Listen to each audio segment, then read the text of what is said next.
ফরিদপুর ভাঙ্গা উপজেলার ঘাওড়া ইউনিয়ন গঙ্গাদী সরকারি প্রাথমিক বিদ্যালয় মাঠে বিশাল এক জনসভায় বক্তব্য রাখেন ঘাওড়া ইউনিয়নের চেয়ারম্যান মনসুর মুন্সি, জেলা পরিষদের চেয়ারম্যান শাহাদাত হোসেন, প্রধান অতিথি ফরিদপুর ৪ আসনের এমপি জনাব মুজিবুর রহমান চৌধুরী লিকসন, KM live TV Mohammad Zakaria খান।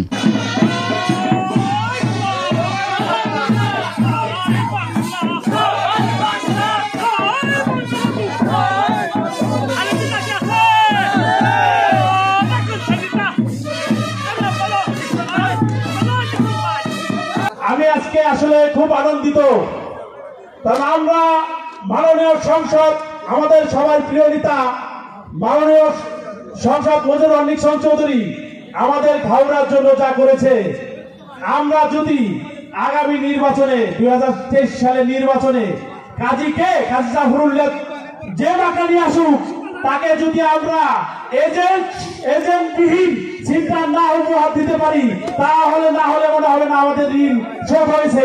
নেতা আমাদের ইউনিয়নের জন্য যা কিছু করেছে, দক্ষিণে উত্তরে পশ্চিমে যেদিকে তাকাবেন এই সেতু বিগত দিনে ছিল না।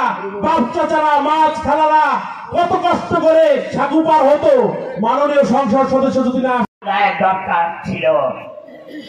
আজকে ইয়ার ভূয়া সাহেবের ব্রিজ উদ্বোধন, 40 বছর কাজিরা ভাঙ্গায় রাজনীতি করেছে।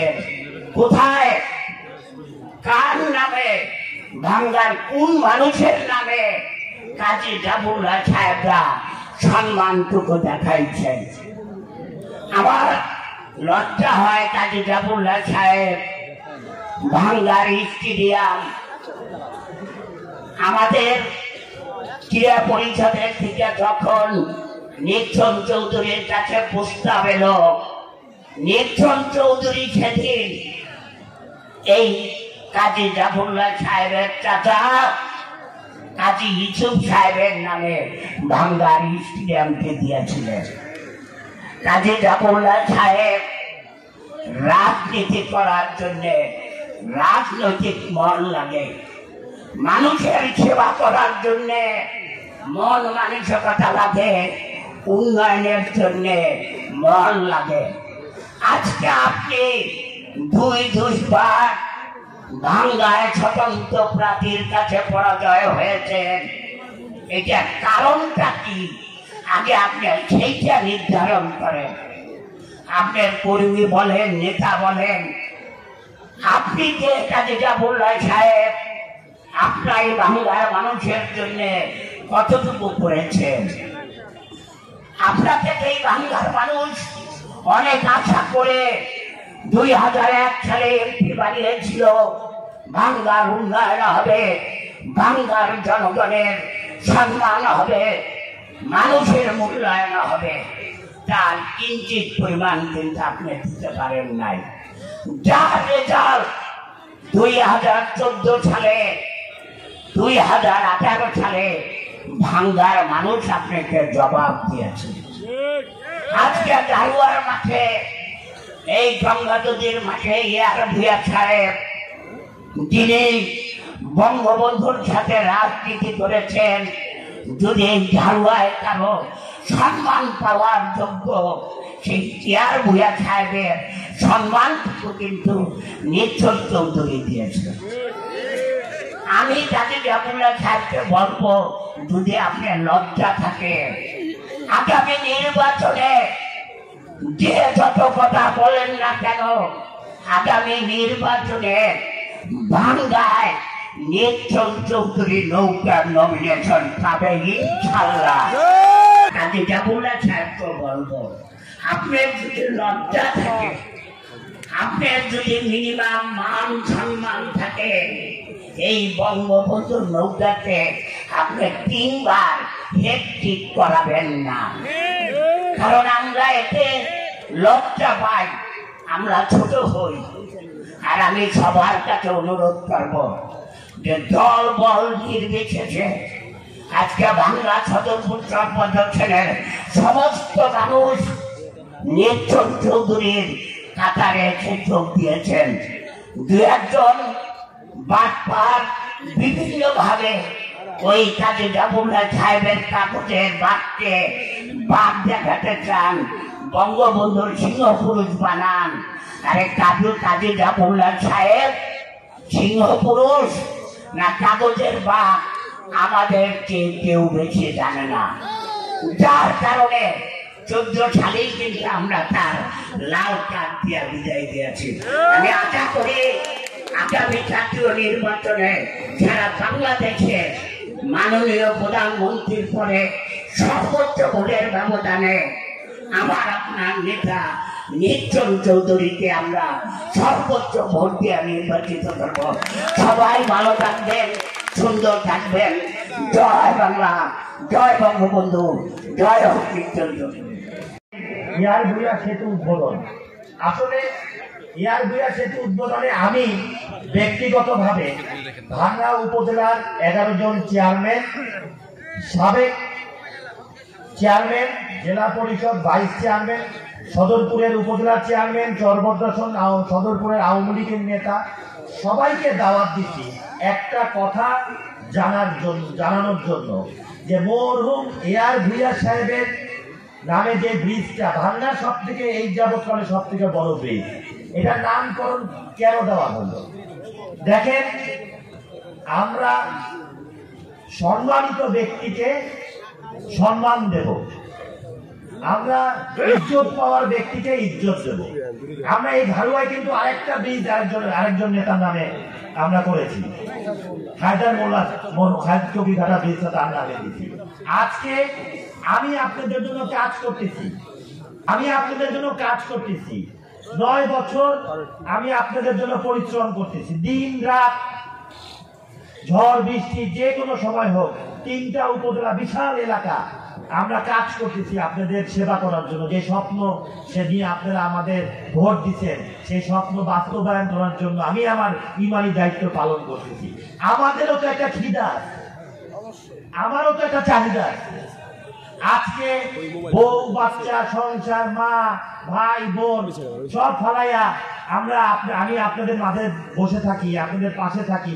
ঢাকায় থাকলে আপনাদের কাজের জন্য মন্ত্রণালয়ে দৌড়াই, 24টা ঘন্টা ব্যস্ত থাকি, 5-7 ঘন্টা ঘুমাই, এলাকায় সপ্তাহে 3 দিন 4 দিন এলাকায় থাকি।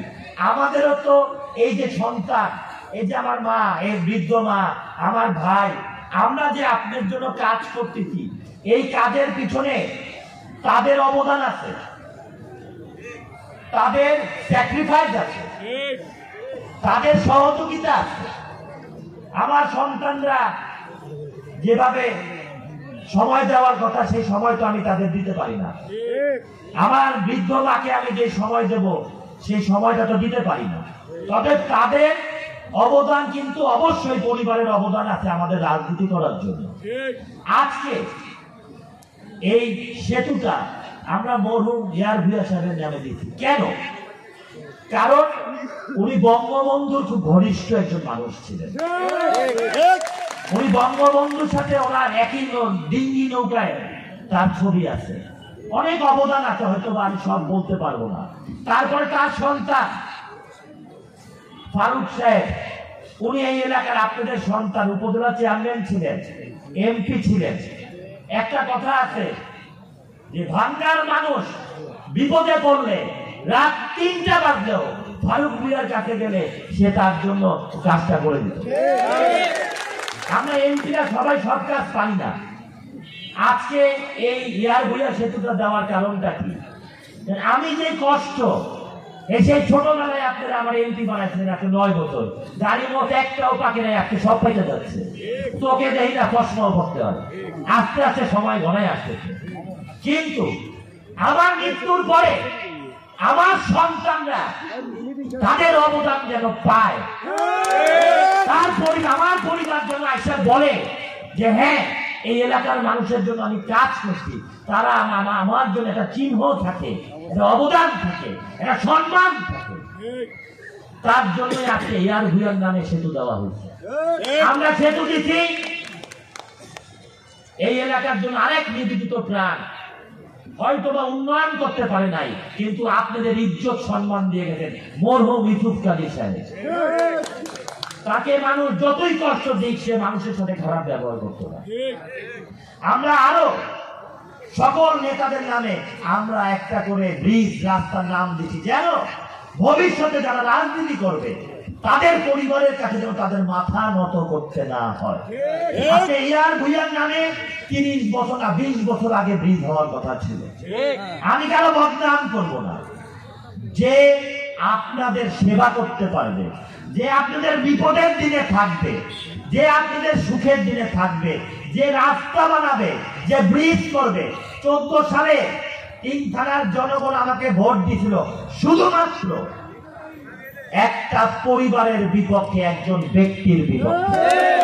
আর 18 সালের ভোট দিতে আমাকে আমার উন্নয়ন এবং আপনাদের সাথে ভালোবাসার সম্পর্কে।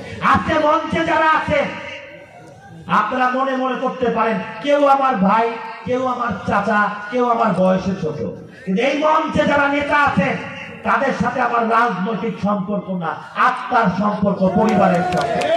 এই আমার সামনে যারা আছেন তাদেরকে আমি যদি প্রশ্ন করি যে আমি কি আপনাদের এমপি না আপনাদের ভাই, আমি কি আপনাদের এমপি না আপনাদের সন্তান, তাহলে আমি যদি আমার ইমানি দায়িত্ব পালন করতে পারি, আমি করোনার সময় সারা বাংলাদেশে কেউ যখন বাইর হয় নাই, আমি নিজে গাড়ি চালাই রাস্তায় রাস্তায় ঘুরে আপনাদের পাশে দাঁড়ানোর চেষ্টা করি। আমার ইমান শক্ত।